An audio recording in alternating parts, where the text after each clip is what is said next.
We are now live, everybody. Woo! Please do not swear. That's a bad thing to say to me. Well, hi, David. Thank you very much for joining us here today at Dublin Comic Con. We're here in the Pulse College Room in the Convention Centre. We're running panels and workshops all through the weekend for anyone who's any interest in applying for careers within the fields of sequential art, including animation and comic books or game development. We're going to have various different speakers from numerous different studios. There's a timetable and a badge in everyone's seat. You can all grab one if you want. That's absolutely no problem. There's free t-shirts and sample comics on the table as well. Feel free to grab some also. Where's my free t-shirt? Oh, I'll tell you what, I'll email it to you. Yay, great, thank you. Excellent. But no, that's awesome. And you folks is myself and Dave are just going to do a bit of Q&A among ourselves. And then at about 10, 15 minutes in, we'll take any questions that you guys might want to ask about portfolio prep, okay? So let's kick things off then. So David, let's introduce yourself, I suppose, a bit. How did you get into this field of comics? Well, I've been working in comics since 1980. God, how long is it? 87, 86, 87. So I've been doing it a long time, a very long time. I think this year is my 30-something year working professionally in comics. So I started out, I left art college, and after looking for work, looking for a job, I got my first job working as a ghost artist for British animator Bob Godfrey, who very famous animator. He created Rhubarb and Custard. He won an Oscar for Brunel. He did an amazing film about Isabel Brunel Kingdom, and he did another famous one called Henry 9 to 5. Then he invented Rhubarb and Custard. So great animator. He took me on, gave me my first job after leaving college. There's a really epic story, but if I tell you that story, we'll have no time to do anything else. So I'll save that for another time. You might have even already heard that one. Then after that, after a year of working with Bob as his ghost artist, so I basically, as a cartoonist, I drew his character Henry's cat for any publication that featured Henry's cat. So there was a Halifax Savers magazine. It appeared in the News of the World, Sunday Supplement, and that sort of stuff. And then on the side, Bob taught me animation. He got me to do animation, which came in very useful later on in my career. After working for Bob for a year, I went freelance. I joined the Enterprise Allowance Scheme, which was a government-run scheme. If you put £1,000 in your account, you only needed £1,000 for an hour. You would then be registered as the Enterprise Allowance, and so you got extra money. So I was a government-sponsored cartoonist, the country's very first. I did that for a year as a freelancer, and then I created a character, my favorite character, Psycho Gran. I created her for Oink back in '87. She was my first professional cartoon character, and I'm still drawing her to this day. That led to meeting various cartoonists at my very first comic convention as a professional, which was Bliss. And then I teamed up with one of the other cartoonists from Oink, a cartoonist called Banks, and we created The Driver, which was published in Toxic, which was a great British cult comic back in the 90s, I think it was. That led us to doing a Marvel comic. We did an issue of the Toxic Crusaders, which she wrote and drew, and then that led to us doing a 4-issue miniseries of Toxic Crusaders, which was sadly cancelled just before it was finished, when Marvel had their breakdown. Then I defected. I stopped drawing comics and became an editor. So I joined Marvel UK as an assistant editor. Spent 3 years, became an editor, ended up editing things like Beavis and Butthead, Ren and Stimpy, and I launched and wrote and edited Rugrats. So basically anything humor-wise, they put me, because I've always been obsessed with humor. It's one thing that just keeps me going is I love to make people laugh. So I love. Oh, we lost David there to the Phantom sound for a moment. It's all right, you're back again. But no, just very quickly, you mentioned like Rugrats and Ren and Stimpy. Was that on the Marvel as well, Marvel UK? They acquired those comic, like that's interesting. Okay, so they just acquired the license then for yeah. Oh, I mean, always. I mean, that's the thing that Marvel would do. They would pick up licenses, and this is what Titan does as well. We pick up licenses and we create comics based on those licenses. So Rugrats was it was completely originated. It was unusual. Beavis and Butthead wasn't. It was just a reprint Marvel material. Rugrats was completely originated, and that was an absolute joy. I loved doing that. It was a great comic. And then I went freelance as an editor. And then when I hit 40, I decided to retrain, and I went back to university and I studied animation. because I decided that that by being an animator, I could prolong my career. I just truly loved animation. Of the two streams, I could have done 3D or I could do 2D. I chose 2D, and I finished that, got distinction in animation from St. Martin's, and then I got snapped up, headhunted by Codemasters to be an animator working on a snowboarding game. And then spent 3 of the most miserable years of my life creatively working in the games industry. Right, the games industry wasn't not for me. Not for you. Well, yeah, no, because I wanted to be the sort of animation I did. The reason was I love playing video games. I truly love video games, and I love all that. And I work with some incredibly creative people in Codemasters, absolutely fantastic people, and I love their creativity. But for me, I could not get my head around computer animation. I would get wound up by the fact that the program would do the in-betweening for me. It would ease in and ease out of animation, and I couldn't control it that way. I'm what they call a very good pose-to-pose animator. So I have very good, strong key poses, and I love to flow between them. And I'm also very good, what they used to call it, you just animate. You just basically go from pose to pose and you do an animation. So I think they call it straight ahead animation. So rather than doing it, like, okay, you can only do, you got to do a 10-second, I would do as long as I wanted, so that sort of thing. So I was much more anarchic with it. And I found animation in games, it was mainly mocap blending, and I just didn't enjoy it. It was doing things like, we worked in a football game, and I spent a year animating a 2-boned joint for hair, so that as the footballers ran, all their ponytails would flow. And you do that for a year, and it does tend to sort of, kill your creativity. I can't. Hey, you've gone mute. Oh, there I am. Sorry. No, I'm getting cut off now.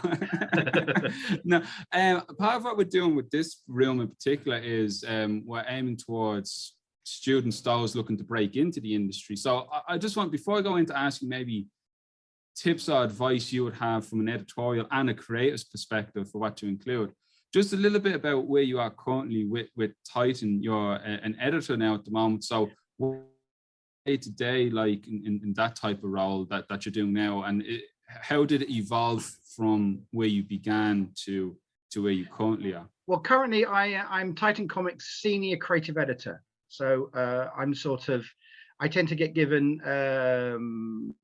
it's my creativity. They basically saw the potential of my creativity and they made me a senior creator. So we have senior editors, and that's one up from editor, but I'm different. They made a special role just for me, which is senior creative editor. I started out, interesting enough, I've been at Titan for 14 years now, and I started out editing comics for the book department, and then I moved over to the comic department to do books. And I started out. Yeah, no, I don't mind. I mean, I think the thing is that I genuinely have a deep love for comics. I truly love them. I mean, my whole life has been just the pursuit of comics. I can't think of anything else I would rather have done than make comics. It brings me deep joy. If I'm not editing other people's comics or putting together collections, I'm at home doing my own comics. It really is sort of the defining thing of my life, is making comic strips. I'm just in love with them. It's very vocational, isn't it? Like, because I very rarely hear people say get into comics, to become an overnight millionaire. It's I think you're never ever going to meet a cartoonist who ever does it because they want to be rich. That's not the reason we do it. It's something else. It's something deeply profound. It's the idea of we're very similar to authors, I think, or writers, I mean, as in that we want to tell stories. I'm obsessed with telling stories. It's very important for me to tell stories. I truly love it, and I'm obsessed with the whole way that plots work and structure. I find it exhilarating. And I think that none of us did it. I never did it. I don't care about money. I mean, beyond the fact that it pays my mortgage, blah, blah, blah, blah, blah. That's not the reason I became a cartoonist. I became a cartoonist because I wanted to tell stories in pictures. When I saw my very first comic strip, I just knew that that's what I wanted to do. Nothing else mattered. But your question about, joining Titan. So I edit a combination of things. So when I'm not doing vintage reprints so I'm currently reprinting all the old Peanuts paperbacks from the 50s and 60s. Oh. And they're what we call facsimile editions. So we just take the original paperback. I have to source the strips, which means spending endless hours on the Peanuts archive looking for old news Peanut strips, which is just I've got goosebumps thinking about it. I love it because you get to look at the original, not the original, but you get to look at, like, 1950s Charles Schulz, and I've got to do things like sometimes I need to repair the artwork, I need to fill in bits that are missing, so I get to go over the master, which is heaven. Then I do things like Flash Gordon. I do reprints of Flash Gordon. I do reprints of the vintage Dan Dare, which is also heaven. And then I do new stuff. So currently I edit Blade Runner 2029, which is the second year of the Blade Runner main comic. That started as Blade Runner 2019. I also do Blade Runner Origins, and I'm working currently on Blade Runner Black Lotus, which is based on the anime. And then we've got, and we've been planning out a whole 2 years worth of what happens next with Blade Runner, and we've got new projects coming. So that's a joy for me. On top of that, I've done things in the past like The Prisoner, which was based on the old 60s McGowan thing, which I wrote the plot for, which I'm deeply proud of. That was a 4-issue miniseries, and and that was written by Milligan and drawn by Colin Lorimer. So that was a dream project. I've done Fighting American. I've done I do Shades of Magic, V. Schwab, and I did Extraordinary, another V. Schwab book. I also do Rivers of London. I'm working on my second year's worth of Rivers of London, and that's brilliant. I get to work with Ben Aronovich and Andrew Cartmel and Celeste Borman. So that's great. So it's just working with comics. I mean, it's just, like I say, I'm a geek. I love comics, so it's a dream come true. What I love about your story is, particularly with Pulse, what we always teach our students is about diversification. With the skill set. And like, you're just really like proving that like your passion is comics, and you always found your way back to, like, you found it to comics, but you also had animation and games as well, within that. And that's, and then even like the different roles of a creator, like not just, from scripting to art, but also the editorial. And you mentioned you did the plot for The Prisoner as well with Milligan. So that's awesome to be attached to so many IPs and opportunities. I tell you something. Go ahead. I was going to say, I was once asked a question. I was once interviewed for a comic convention in Spain, and I was explaining all the different roles I do in my job. And the question was, how do you switch between all the different things? And I can't answer that question because, and you just summed it up. As far as I'm concerned, all of those things are part of the same thing. So I believe that as a cartoonist, you have a unique and incredible skill set beyond anything you'll find in any other form.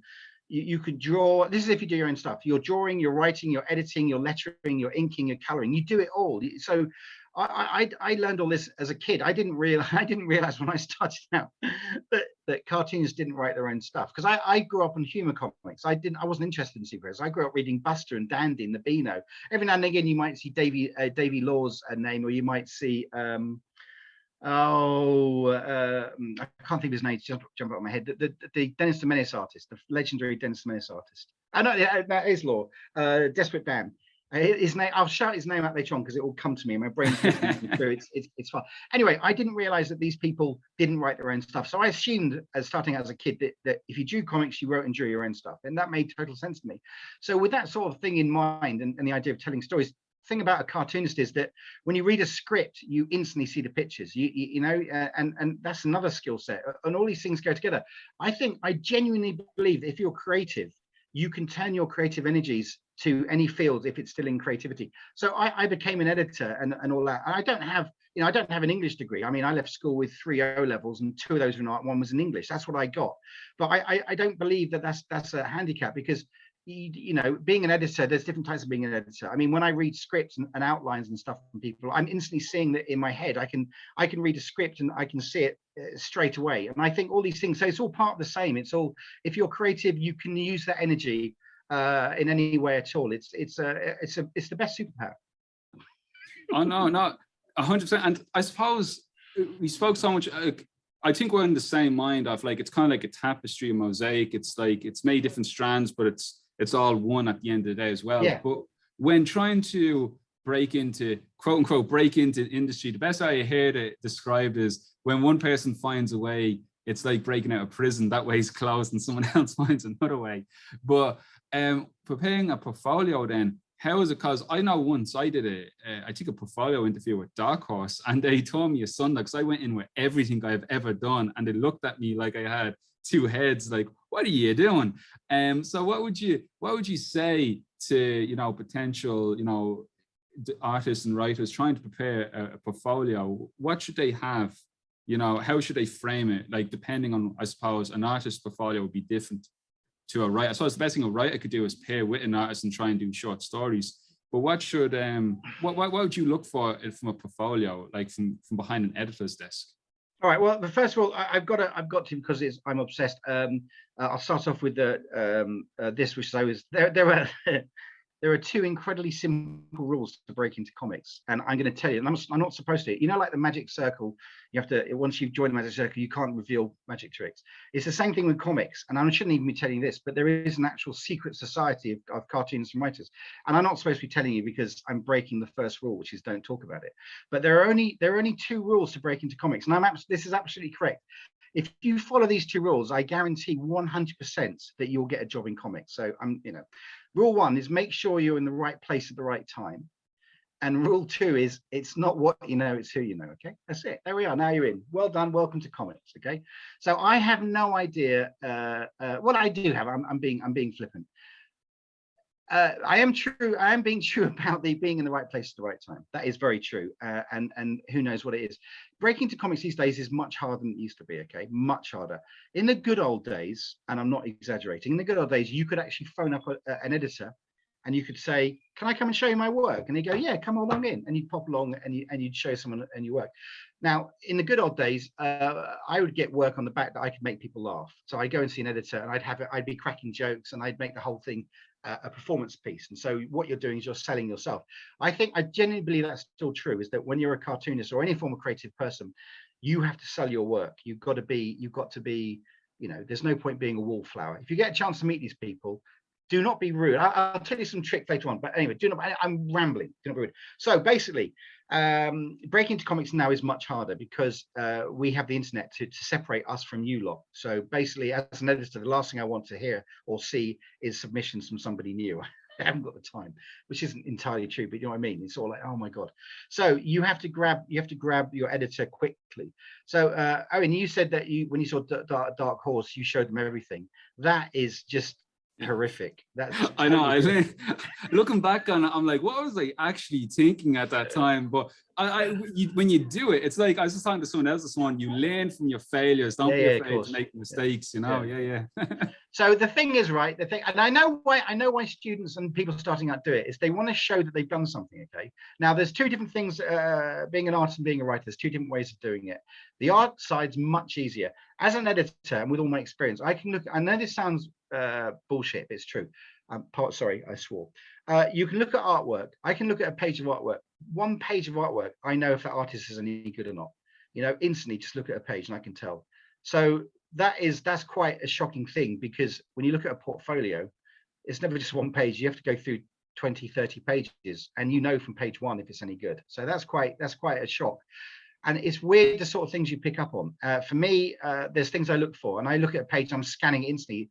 How does the story flow and all that sort of stuff? You know, the thing that's most important, the single most important thing, if you want to be a cartoonist, if you want to draw comics and you want to draw comics, let's say Marvel, DC, 2000D or whatever, if you want to do mainstream comics, you have to be able to draw anatomy. Okay, anatomy has to be your thing. If you can't draw anatomy, go away.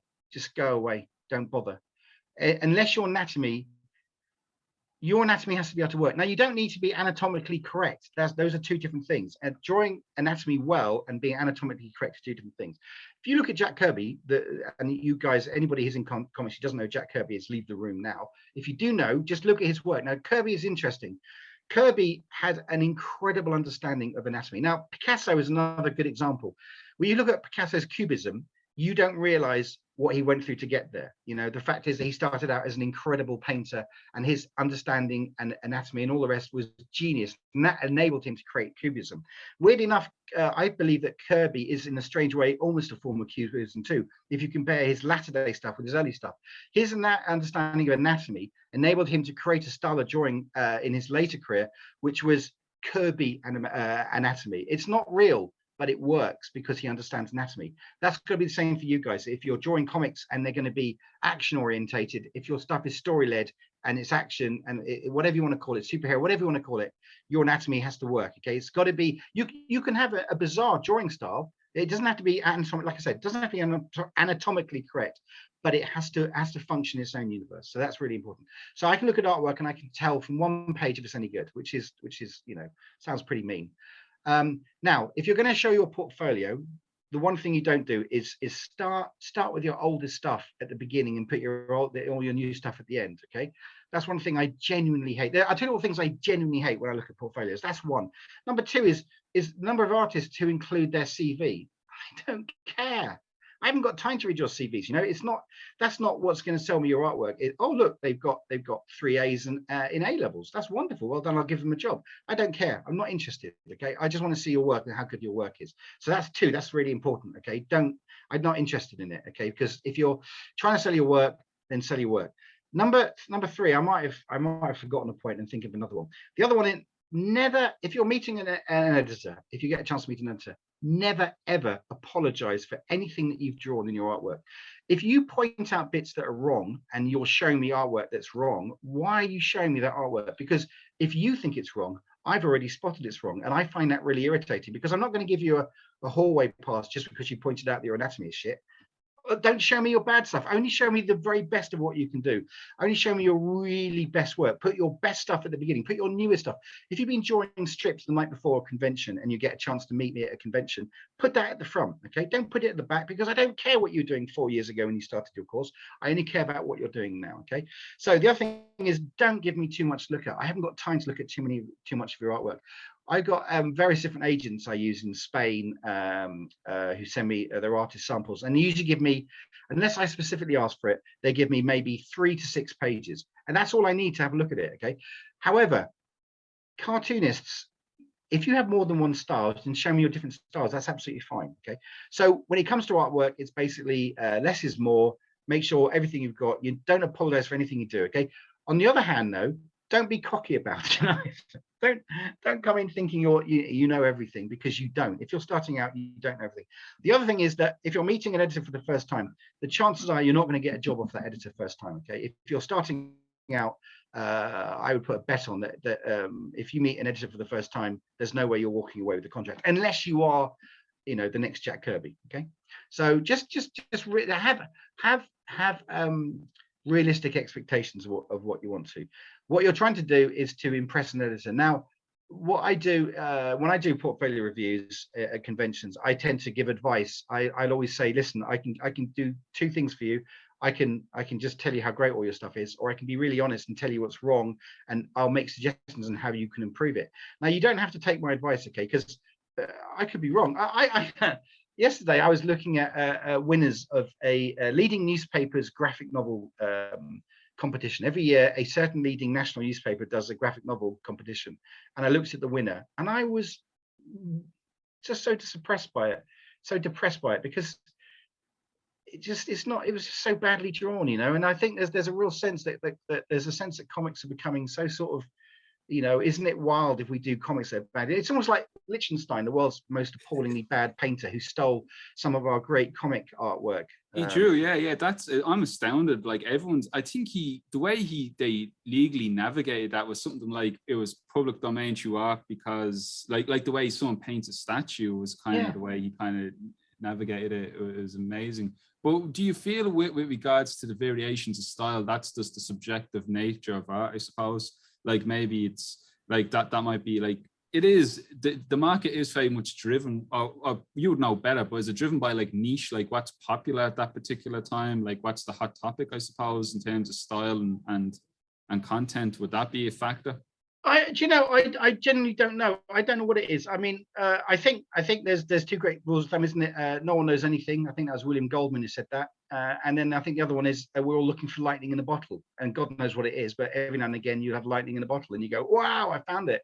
And then I think what's interesting is that, especially in popular culture, you can look at cultural milestones where something explodes and it changes everything. A good example is the Teenage Mutant Ninja Turtles. When that became humongous for the first time, there were so many people that tried to come up with their own. Biker Mice from Mars, all sorts of stuff. All this sort of stuff followed in its wake, but nothing lived up to its potential. Viz is another great example. You look at Viz, which is a glorious comic, and it spawned so many imitators that don't survive. This is still going, but they're not. You're on mute again. Oh, sorry, no, that was that's just me not being technologically that's fine down today. So, no, but like I think everything you were saying about the Ninja Turtles, we actually had Kevin Eastman here as one of the guests. Oh wow. So, wow. Yeah, and that story is just amazing, because they did it on a tax rebate with I think along from one of their cousins with Peter Laird. And I think the lesson from that was so amazing about was they killed off the big bad in issue 1. Everyone always asked them, why'd you do that? And it's because we didn't know there's going to be an issue 2. They didn't expect for it, yeah, just amazing. I see that the next panelists will be lining up soon, so I'm going to have to begin the exit out onto this one. But before we go, part of what we're doing with the panels here today is so essentially get folks like yourself from industry, various different ways, games, animation, comics, talk a little bit about themselves, their experiences. But to top things off, I'm kind of asking, well, what about lessons learned or advice you would give, or perhaps advice you received? Is there a particular lesson or kernel of advice you often find yourself reflecting on in your career, or just giving out in general in your day-to-day? Yeah, I mean, okay, very quickly, yeah, definitely. I was going to say, unfortunately, if you want to be a writer in comics, it's much harder, because I don't have time to read full scripts. That's really hard. And I think your advice is really good, which is if you can find an artist that can draw your stuff, that's a good go. But I'll tell you some really quick, very good lessons for writers. This isn't piss take. Is that number one, limit the number of panels you do per page. Don't overload your pages. If you're writing a script, then if you're doing an American-sized comic, you don't want to have more than I mean, this isn't a hard and fast rule. Try and aim for between 4 and 6 panels a page. If you've got balloons, now this I think is a really good lesson. This is an old Marvel trick, okay? Is that when you're writing balloons, try and keep your dialogue in your balloons to 30 words or less. Now, what's good about that is that the secret to good comic writing isn't the first time you write it, it's when you edit it. Editing is the key to good writing, okay? It's taking out words, not leaving them in. And the great thing about that 30-word rule is that it makes you much more economical. And it's a really good thing. How much can you take away where you still keep the voice of your character, but you're not overloading it? Now, the reason for that is if you look at a comic which has too much, a good example is Eric Larson. I think it's Eric Larson. Is it Larson who does Savage Dragon? A lot of his pages can be really so much dialogue that the pictures become calm and, and there's just so much. But if you look at that page as a reader, sometimes you just put the reader off. They haven't got time to read it all. So those are 2 good rules of thumb. The other good one is, and you said this as well, is that try writing short. Don't if you're a new writer breaking in, please don't give me the first graphic novel of an epic 10 graphic novel saga that spans a galaxy, that features a whole empire rising from whatever. I don't care, because you're never going to finish it. Just be realistic. If you have that idea, put it on the back burner and move on to something else. If you're trying to break into comics as a writer, you need to start small. You need to try and get stuff published by 2000D. Try and write the future shots, because that's an absolute challenge. If you can write a 6-page story with a beginning, middle, and end, and a shock ending, that is the best thing you can do, okay? Everything else will come later on. And how you become a writer, God knows, you just got to keep battering away at it. Just keep writing, keep sending in. I've known quite a few of the 2000D writers, and they would just keep sending in future stocks time after time until finally they land one, and then that leads to another one, and that leads to another one. That's you just got to keep battering away. Being a writer, it's a nightmare, because I really feel for you guys, because you with an artist, I can look at artwork and I can tell it, like I say, 1 page. With a writer, I've got to sit down and read your script. That's much more challenging, okay? So now, in terms of advice I've been given, I was once given some advice when I was starting out and I was still new to it all. That was wonderful. And the artist in question, I'm not going to say who he was, broke me. And he told me I should give up and stop drawing comics because I was never going to make it. And I went away and I was devastated for about a week. And then I learned the most valuable lesson in my life, which is F them if the worst they can say to you is no. Okay. So if the worst thing anyone can say to you is no, F them in the F hole. Okay. All right. That's lesson 1. I didn't swear there. Okay. The other thing I learned was that just keep at it. Okay, if someone says no, you just got to keep battering away. Don't let don't let them listen to what they say. So his advice was that he thought I'd be better off as a children's book illustrator. Well, I'd never make it as a cartoonist, which was so annoying because all I wanted to do is draw comics, and that was not good advice. The other good advice is, like I said already, is life drawing, and don't just draw comics. Don't just draw comics. Draw from life all the time. As a kid, I did nothing but draw my hand. Okay, and I discovered something, which is if you draw your hand, you can draw anything. But if you then get a mirror and then you use the mirror, you can now draw your left and right hand. So just draw hands, because that's amazing what you can learn from like, imagine if you were drawing that. Have a mirror on your drawing board, okay? Because you could do what I just did, which is remember that as an artist, you're also an actor. So when you're drawing comics, you have to be able to act out your story. It's likewise for animation. Animation, you are an actor and you're animating. So, you know, use the mirror, pull faces, gurn, you know, mouth shapes, whatever. All that stuff's really useful. Hands are great to draw. So that's really useful. So don't be disheartened. Learn how to take hard knocks. So and the thing is, most editors aren't going to give you a hard time. They're going to go, hey, this is really nice, really good. But I think that's a disservice. So I try, when I look at someone's artwork, they want to be a cartoonist, I can see their passion and their love, which is important. But the other thing is just to keep battering away. There is also one other really thing that you mentioned before. When we did this talk, I think a year ago, we were talking about stuff. There's a really new way of doing stuff in comics, which I'm seeing more and more, which is, you don't actually need to go to a publisher anymore to publish comics. You could do it yourself, okay? Now, I've said already that no one becomes a cartoonist to be a millionaire, and that's very true. You do comics because you want to tell stories, okay? So why not do it yourself? You don't lose anything and you make more money at it, okay? Because it's all for you. You don't have to share it with a publisher. The one thing that publishers can do for you is that they can get it into comic shops and all that, which is great, but it's just depending on what you want to do. You might have a vision for a comic that's not going to be of interest to a publisher, then do it yourself. There's no shame in that, because there is a market out there for doing it, okay? Remember why you do comics. That's the thing. You do it for yourselves, okay? So don't be downhearted. Listen to advice if you get the chance, but most of all, practice every single day. It takes you 10,000 hours to become good at something. Okay? If you want to be a great guitarist, you don't just pick up a guitar and say, I'm a great guitarist. You practice every day. So when you want to start out as a cartoonist, practice every day. If you go to the pub, stop. If you play video games, stop. If you watch TV, stop. Spend I'm being so serious about this, spend as much spare time as you have drawing, because that drawing is your ticket, okay? Video games, pub, all the rest, that's nothing. It doesn't mean anything.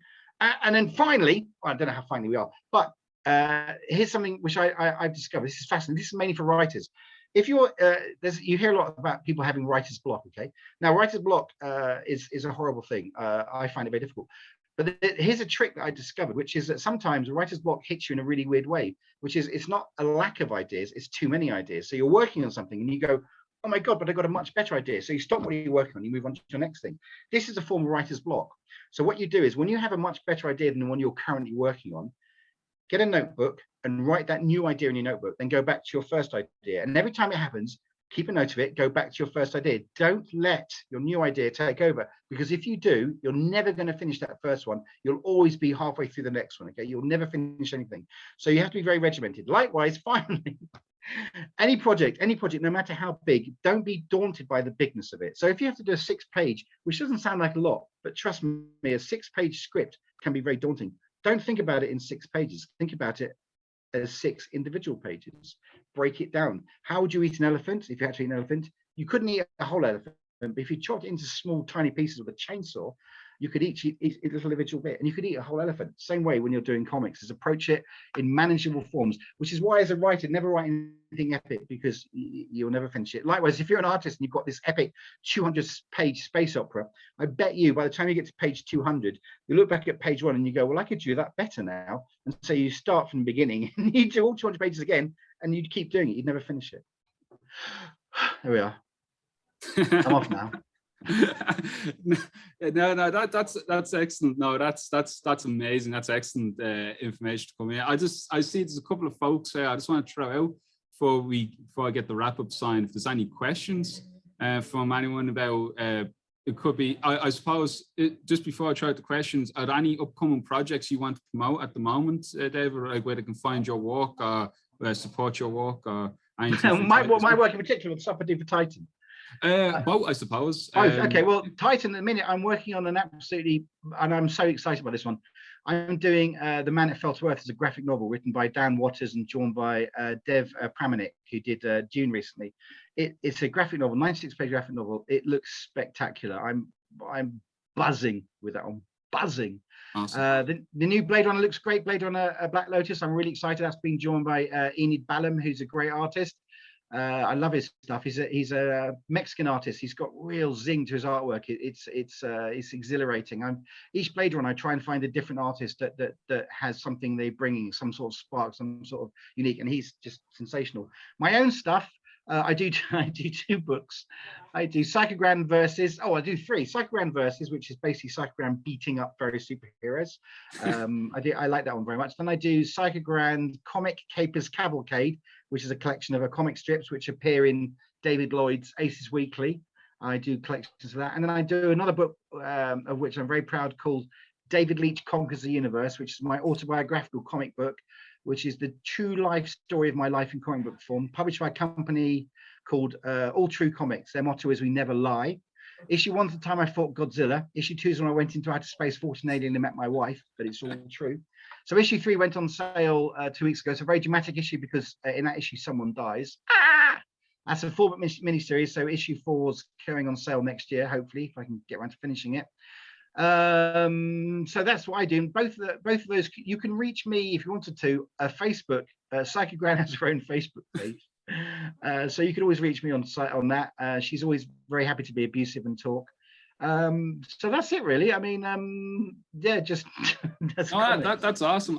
And we hopefully David's been a guest a couple of times at the previous shows, and we hope in the near future, maybe even in the August show, hopefully if the stars align, we'll see you back in person I'd as love well to. in Artist Alley. So always very welcome. And I'll happily do portfolio reviews then as well. Yeah, absolutely. In-person portfolio review is always definitely it's very popular among everyone who comes towards to Dublin Comic Con and to the Artist Alley as well. So just before I wrap up the recording, I just want to throw out, if anyone has any questions they just want to throw forward. The microphone, the way it's wired here is that if you shout it up, I can ask it in. Side out that it's kind of limitations of wiring in the conference room here. But if anyone has any questions they want to fire across, I'd be happy to take them now. Yep.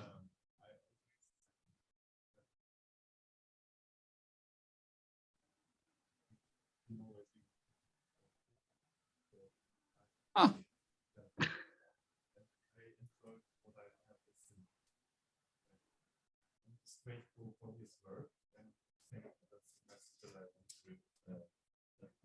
Oh, that's lovely. Oh, thanks so much. Someone in the audience just wanted to say that they just want to thank you for the time. They love your work and really appreciate. So I'd say they really appreciate listening. So that's really, thank you. Thank you very much. That means a lot. Thank you very much. Yeah, it does mean a lot, actually. Thank you. I mean, that means a great deal because I genuinely love comics, and I want to share that love, and I want to help anybody who wants to make comics. I want to help them. So I'm really glad you found it helpful. Thank you very much. Awesome. Well, I'm just going to end the recording here, but the call's not going to cut out. So I'm just going to thank you again, Dave. Thank you so much again for attending. Thank you very much.